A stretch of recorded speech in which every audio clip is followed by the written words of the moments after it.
Hello, hi there Libras, welcome to my channel, and I'm Bella, and most people know me as Bella the Secret Psychic. And if you're watching me for the first time, how I work is I work with my spirit guides. So I don't use tarots and or anything like that. Sometimes I make reference to things that happen astrologically because of how that energy affects us, but mostly I get it from my own spirit guides that I work with, and that's how I do all my services.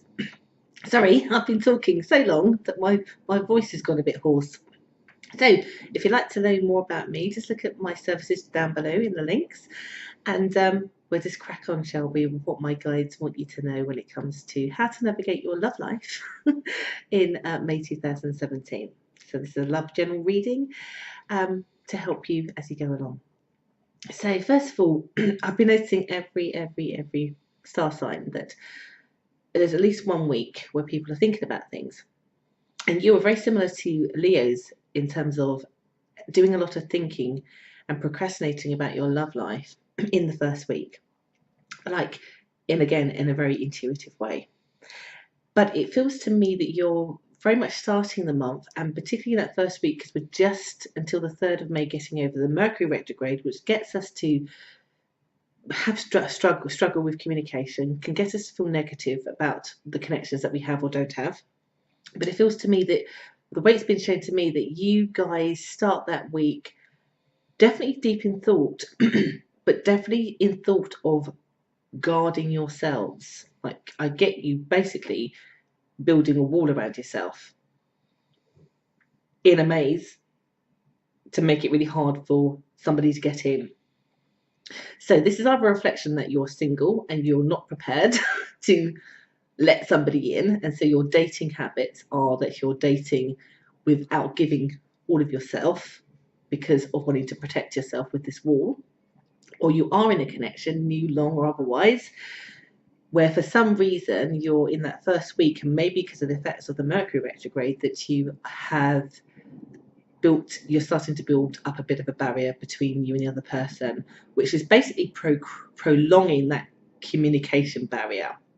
My guides are saying it's not self-serving for you to do that, even though they would recognise that some of you are doing that because you feel like you're either not getting your way or you're protecting yourself from being hurt.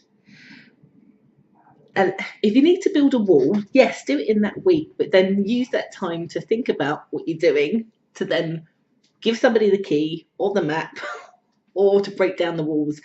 Like, don't stay in your fortress, basically, that you've built for yourself. Don't be Rapunzel.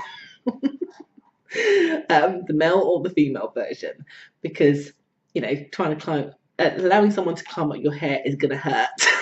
All right, so I would say here there is a reason my guides are saying why that's happening. So you have been impacted by something, or again, the Mercury retrograde has caused conflict or arguments or whatever it is. You're feeling very guarded and you're using this time to think. Some of you thinking, is this worth it? Should I stay? Should I go?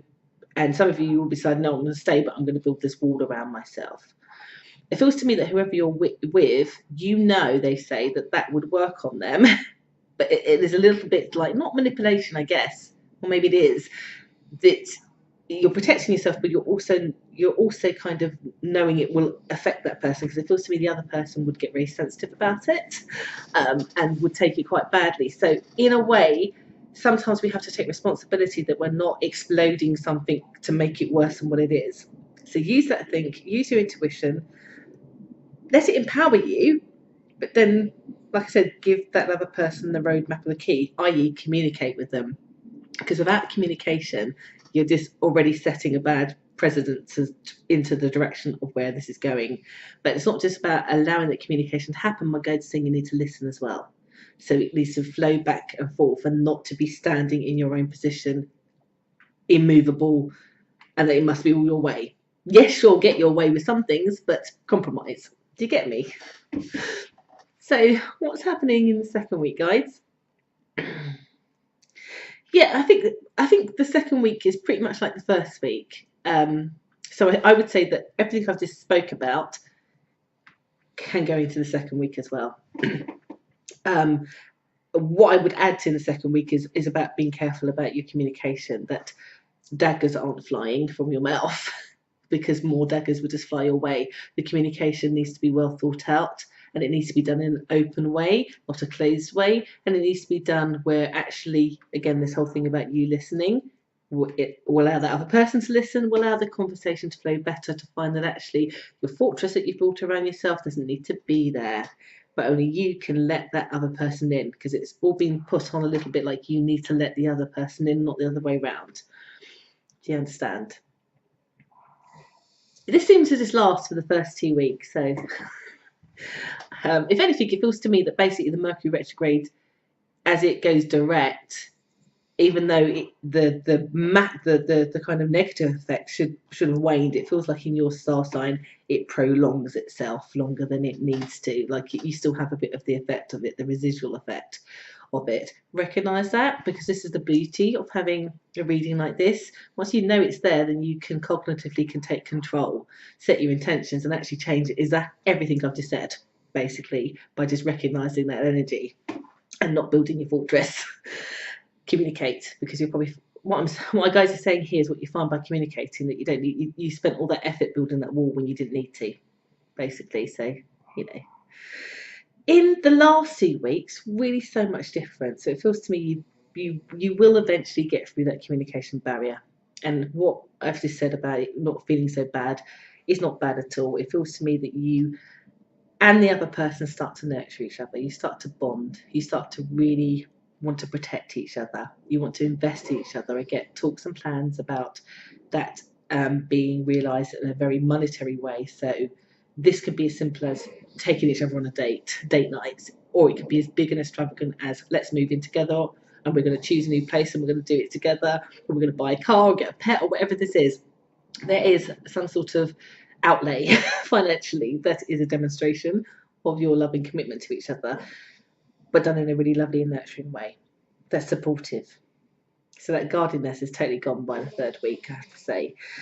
And it's like you realise in the 3rd and 4th week that happiness, obviously we control it ourselves, but sometimes it's about how we perceive and what it is we observe. If we choose to observe the negative in something or to not listen, that actually more of the same happens. So there feels like there's a bit of a realization in the 4th week that actually if you see something from another person's perspective and broaden your horizons and look for solutions, that actually positive will only persist, not the negative. So like almost like being your own salvation a little bit is what I want to say in the connection that you'll have had or trying to build as well. So if you're single, it's almost like looking for the positive that is happening out of your dating experience and not necessarily dwelling and living in the negative or being guarded where you don't need to be as well. Again, I get here, because you had that nurturing and bonding that was happening in the 3rd week, and I just get here that things really heat up for you guys. You know, if there was a loss of passion in the 4th week, it's definitely back. So yeah, I think here you've got a tale of 2 stories a little bit. The first half of May feels like you've got an extended Mercury retrograde, whoopie-doo, where you feel the way that I've explained, and then the second half is completely different. You're back on top of it all. The bond is there, so whatever frictions you were going through or whatever thought forms you had is definitely gone, and the bonding happens and the nurturing happens and the hot and passionate happens, and it's all good. It's all good. So I do hope that's been helpful, insightful, and help you to navigate your love life as you go through May 2017. Again, if you've liked this, do share, do subscribe, and I hope to see you all again next month with June's horoscope. Take care, everybody. Bye.